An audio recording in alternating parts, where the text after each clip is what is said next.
Browns receiver Jerry Jeudy told me there was a play this week where Joe Flacco was running full speed with one of their fastest players neck and neck. He said he was moving, but he wasn't really moving. He said we make jokes all the time about his speed and his age, but believe me, Joe Flacco still has the juice. I watched him all camp, and he delivered those throws exactly where it needed to be. And look, Kevin Stefanski, the Browns head coach, told me it was a clear winner in this battle, Joe Flacco. And so you'll see Dylan Gabriel, the rookie, as the direct backup because they like his poise. Shedeur Sanders will be the third quarterback as a developmental emergency guy. But this is Joe Flacco's ride. What's going to be interesting to watch later on in the year, and I just saw Jimmy Haslam, the Browns owner, is they do want to see the rookies at some point. But at this stage, they think their best chance to compete is with Joe Flacco and how he runs this operation. And Kurt, I want to ask you, 40-year-old quarterbacks today, who has the better day, Aaron Rodgers or Joe Flacco? Why would an NFL franchise bench its most talked about rookie quarterback without warning on opening day? Shedeur Sanders was supposed to be the chosen one, the breakout star, the future of the Cleveland Browns, the quarterback fans had been begging for. He had the swagger, the media presence, the arm talent, and the football IQ that scouts couldn't stop raving about. Coming off an electric college career under his Hall of Fame father, Deion Sanders, his rise felt inevitable. Until today, moments before the Browns season opener against the Bengals, something unexpected happened. The team released their inactive list, with Shedeur's name front and center. No hint of injury, no announcement in the days leading up, just radio silence, followed by a bombshell that immediately sparked outrage across the NFL landscape. Fans were confused, reporters had zero answers, and social media, it blew up. Some were calling it a strategic move, others said it was sabotage, and a few even wondered if there was something deeper happening behind closed doors in the Browns organization. Why draft someone with so much hype, only to bury him before he even takes a snap? It didn't make sense on the surface. But maybe this wasn't just about football. Is Shedeur being protected? Punished? Or is there something the team doesn't want us to know? Because when you take away the most anticipated rookie of the year on day one, fans aren't going to sit quietly. So what's really going on in Cleveland? That's what we're digging into, because this story is more than a missed start.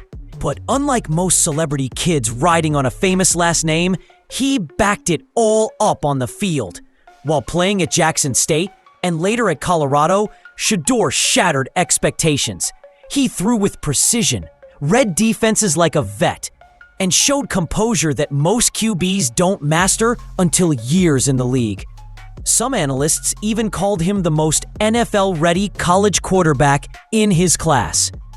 Scouts pointed to his footwork, accuracy under pressure, and leadership as signs he was ready to take over a franchise. Then came draft day. The Cleveland Browns took a chance that fans believed would change their future. And for all the team's past quarterback mishaps, this one felt different. Browns fans were hyped. Shedeur jerseys sold out. Sports media couldn't stop talking about how adding Sanders could finally bring some long-term stability to a team constantly in QB carousel mode. Even in preseason interviews and workouts, the vibe was clear. Shedeur was locked in and ready to go. Rookie kicker. Rookie kicker. Hey, you know what, Schmitty? I'm not blaming you, kid. You never even kicked in a game before. Cost us a game. Bad news is you're 0-1. You blew a golden opportunity to start 1-0. Good news is the Browns are not as bad as everybody thinks. All right? Now, it's going to take a lot. I'm sick. I'll be honest. I'm sick. But we'll get through it. We'll be all right.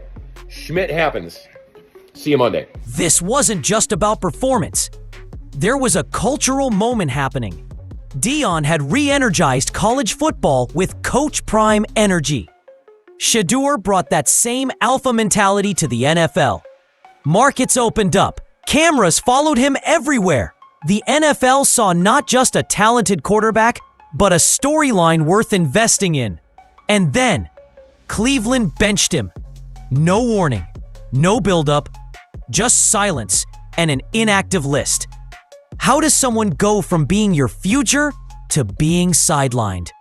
Whatever's happening inside that building, this isn't what fans signed up for. The moment the Browns dropped their game day inactive list, the internet lost it. There it was, clear as day. Shedeur Sanders, inactive for the season opener against the Cincinnati Bengals. No injury designation, no explanation. Just a quiet post on the team's official X account like it was business as usual. Except it wasn't. This wasn't some third-string no-name. This was your highly touted rookie quarterback. The storyline coming into the season. And in a matter of seconds, all that hype got snuffed out with a single tweet. Fans weren't having it. Comments flooded in instantly. People were confused, frustrated, angry. Some claimed they'd been waiting all offseason to see Sanders take the field. Others wanted answers. Real ones. Not just coach's decision BS. One fan posted, "You draft a QB with star power, and you don't even let him dress? What are we doing here?" Another just said, "Free Shedeur." And you think, maybe there was a reason, right? An injury? A personal matter? But nothing had been reported. All week long, there were no signs of him being banged up. No whispers in the media. Not even a cryptic post from Shedeur himself. That's what made it feel off. What really added fuel to the fire was the timing. Why wait until right before the game to reveal it? Why keep it under wraps until everyone's eyes were glued to the screen? This wasn't just a football decision. It felt political. It felt personal. And it certainly wasn't sitting right with a fan base already on edge. And the longer the team stayed silent, the louder the speculation became. For most NFL teams, announcing inactives just before kickoff is nothing new. It's standard practice, but this wasn't just any name being added to that list. This was Shedeur Sanders, their high-profile rookie QB, and the face of the Browns' presumed new era. So the question is, if they knew he wasn't going to play, why hide it all week? Let's be real. NFL franchises don't do anything by accident. From media statements to injury reports, everything is calculated. So either the Browns were playing it intentionally close to the chest, or they didn't want fans melting down before tickets were sold and cameras were rolling. Reports later claimed that Sanders was listed as the team's emergency quarterback, a role that only allows him to play if both QBs ahead of him go down. That's technically not the same as being inactive for injury, but it sure feels like a benching in disguise. It leads some to wonder, was this a quiet message from the coaching staff? Or a front office power play to show Sanders he's not above the pecking order? And what makes it more bizarre is how this all came after weeks of media silence. No signs of injury in camp. No rumors from insiders. Nothing. Just a sudden decision that blindsided everyone, including, it seems, Sanders himself. Coaches called it routine. The team offered no official reason. But no matter how they framed it, fans smelled something weird. Because when something this big happens last minute, it's usually not just about X's and O's. There's pressure from media, from fans, maybe even from ownership. And sometimes, the silence says more than a press release ever could. The moment Shedeur's name hit that inactive list, the fan base exploded. And not in a good way. Across X, Reddit, and sports forums, things got ugly fast. Hashtags like #FreeShedeur and #What Are the Browns Doing started trending within the hour. Fans who had been hyping him up all offseason were suddenly questioning everything. Was he hurt? Was he beefing with the coaching staff? Or worse, was he already falling out of favor? One post straight up said, "Please trade Shedeur. We're wasting his talent in this cursed organization." Another threw shade, claiming, "He sucks. Let him ride the bench." That one sparked a whole civil war in the replies. Even the media seemed confused. Usually, sports insiders rush to break news when something like this happens. But this time, crickets. No Adam Schefter, no Ian Rappaport, no leaks. Just pure internet chaos. Some fans spun wild theories. Was this about punishment? Did Shedeur miss a meeting? Was it internal politics? Others pointed fingers at the coaching staff, accusing them of playing favorites or trying to tear him down before he could rise. But no matter which side people were on, everyone shared one thing in common. Nobody saw this coming. For a player who had cameras following him every step from college to the pros, it felt insane that the biggest story of Week 1 happened without warning or context. Why draft a quarterback with that much national spotlight just to make him disappear on game day? Something didn't add up. And the internet wasn't slowing down anytime soon. Because if there's one thing fans hate more than losing, it's being left in the dark. When things in the NFL don't make sense on the surface, the locker room is usually the first place people start looking. And in Cleveland, all eyes quickly turned to the coaching staff and front office.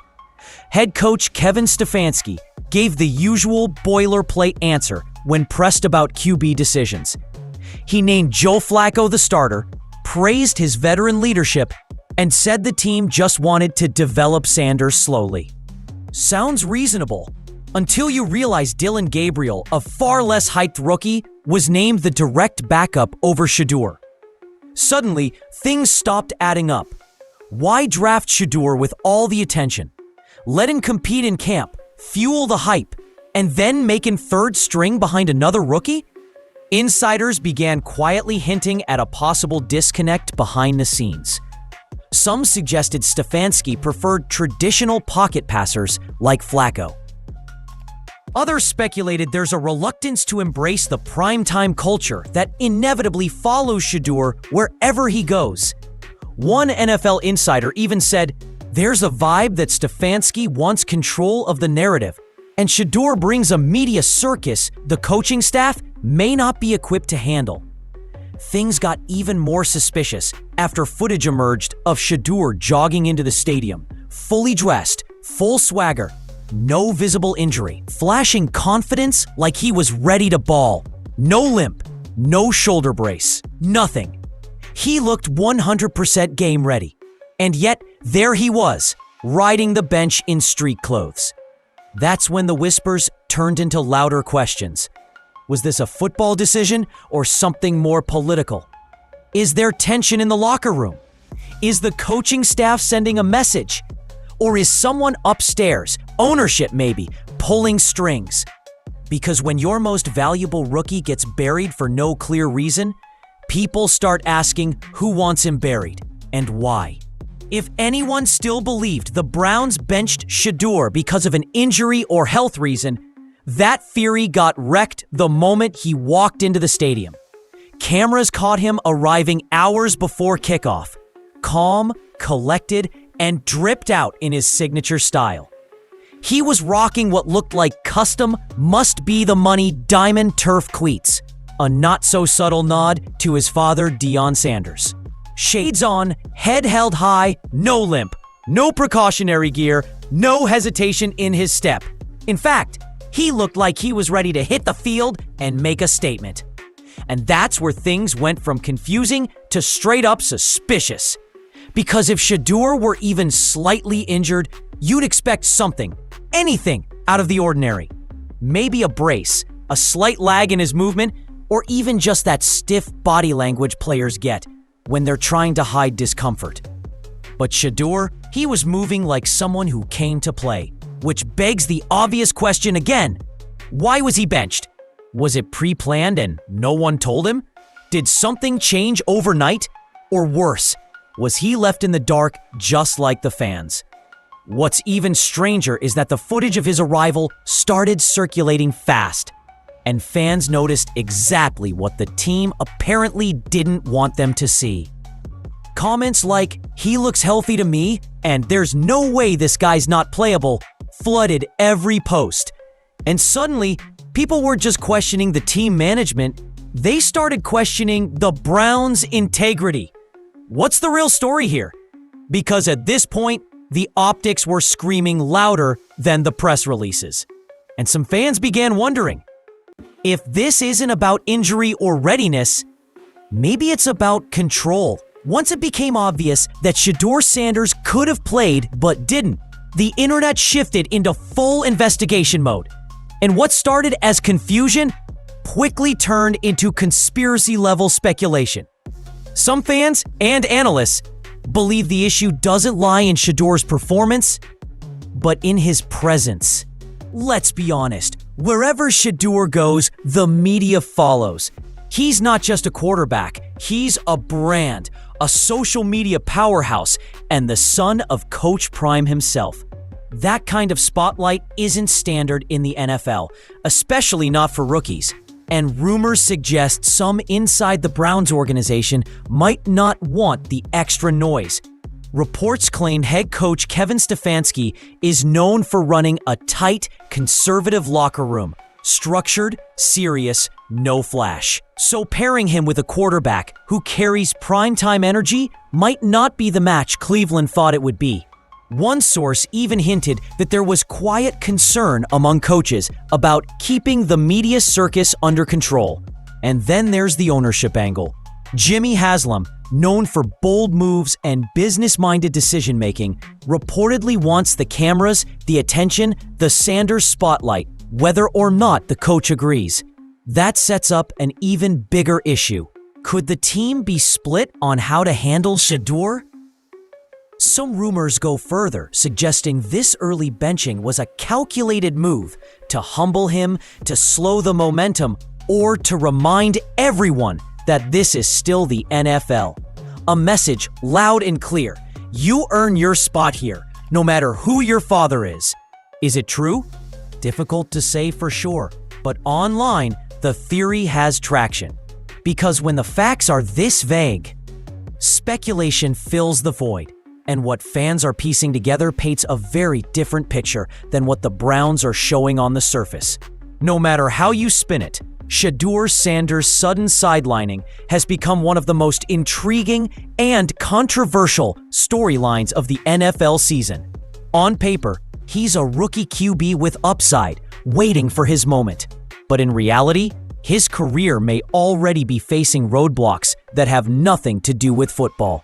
Whether it's tension inside the coaching staff, a battle for narrative control, or just the harsh politics of professional sports, something is clearly slowing his momentum. And this moment could make or break how the rest of his rookie year unfolds. There are a few possibilities here. The first, this is just the Browns easing him in, letting the vets start, minimizing the pressure, and saving him for later in the season. That's the safe version. But then there's a darker path. If the coaching staff isn't fully invested in Shedeur, or if friction continues to grow behind closed doors, he could find himself stuck, not just on the bench, but in a system that never gives him a true shot. We've seen it before. Talented QBs buried by politics and poor development, wasted in the wrong environment for years. At some point, Shedeur at his camp may have to make a choice. Wait it out, fight for a role, or push for a trade to a franchise that believes in his game and his identity. Because this isn't just about gameplay. It's about culture, control, perception, and power. Despite all the noise, one thing is clear. Shedeur's story in the NFL is only beginning. And whatever path it takes next, one game, one injury, one headline could flip it overnight. So let's put it all together. You've got a nationally hyped rookie quarterback, arguably the most talked about prospect of the year, who looked perfectly healthy, mentally ready, and locked in. And yet, he never touched the field on opening day. No injury reports, no public reasoning, just a quiet post listing him as inactive right before kickoff, and a storm of speculation that's only gotten louder since. From fans calling for answers to insiders whispering about behind-the-scenes politics, it's clear. Something bigger is happening in Cleveland. Is this really about development and strategy?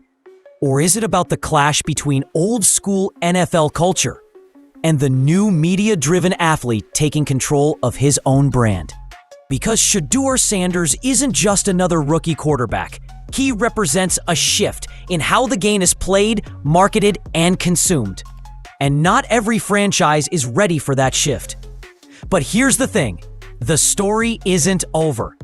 If history has shown us anything, it's that players like Shedeur, those with that rare mix of talent, pressure, and spotlight, always break through, one way or another. Maybe it happens in a few games. Maybe it takes a shocking mid-season switch-up.